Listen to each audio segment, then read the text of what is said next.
കൂട്ടിന് ആരുമില്ലാത്ത ഏകാന്ത ജീവിതത്തിലും നാടിന്റെ സ്നേഹം ഒരു കറ പോലും പുരളാതെ നെഞ്ചോട് ചേർത്ത് പിടിച്ച ശശിയേട്ടൻ ഓർമ്മയെ.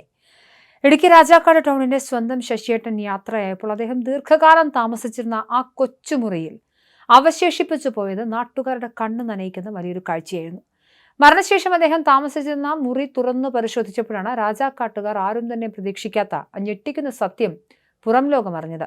കുടുംബമോ മറ്റു ബന്ധുക്കളോ ആരുമില്ലാതിരുന്ന ശശി രാജാക്കാട് ടൗണിലെ ഒരു കെട്ടിടത്തിലെ ചെറിയൊരു ഒറ്റമുറിയിലായിരുന്നു വർഷങ്ങളായി കഴിഞ്ഞുകൂടിയിരുന്നത്. ടൗണിലുള്ള എല്ലാവർക്കും ശശിയേട്ടൻ പ്രിയങ്കരനായിരുന്നു.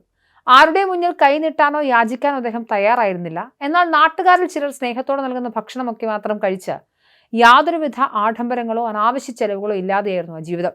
വാർദ്ധക്യ സഹജമായ അസുഖങ്ങളും ശാരീരിക ബുദ്ധിമുട്ടുകളും അലട്ടിയിരുന്നപ്പോഴും ആരോടും പരിഭവമില്ലാതെ അദ്ദേഹം ആ മുറിയിൽ ഒതുങ്ങിക്കൂടി.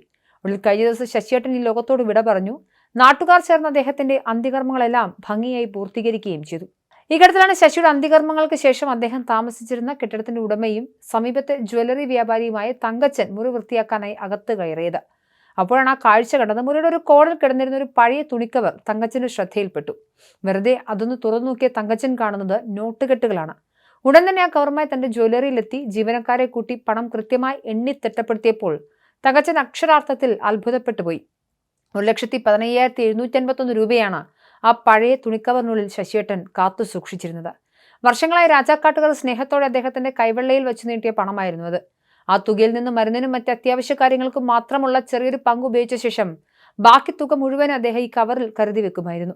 തനിക്ക് നാട് നൽകിയ സ്നേഹം മുഴുവൻ ഒരു രൂപ പോലും ചേർന്നു പോകാതെ തിരികെ നൽകിയാണ് ആ പാവ മനുഷ്യൻ മൺമറഞ്ഞു പോയത്. തങ്ങളെ വിട്ടുപിരിഞ്ഞിട്ടും തങ്ങൾ നൽകിയ കരുതൽ തിരികെ ഏൽപ്പിച്ച ശശിയേട്ടന്റെ ഓർമ്മകൾക്ക് മുന്നിൽ രാജാക്കാട് ടൗൺ ഇപ്പോൾ കൈവൂപ്പുകയാണ്. ശശിയേട്ടൻ മാറ്റിവെച്ച ഈ 1,00,000-ലധികം രൂപ പ്രദേശത്തെ പാവപ്പെട്ട രോഗികളുടെ ചികിത്സയ്ക്കും മറ്റ് സാമൂഹിക ആവശ്യങ്ങൾക്കുമായി വിനിയോഗിക്കാനാണ് നാട്ടുകാർ ഇപ്പോൾ തീരുമാനിച്ചിരിക്കുന്നത്.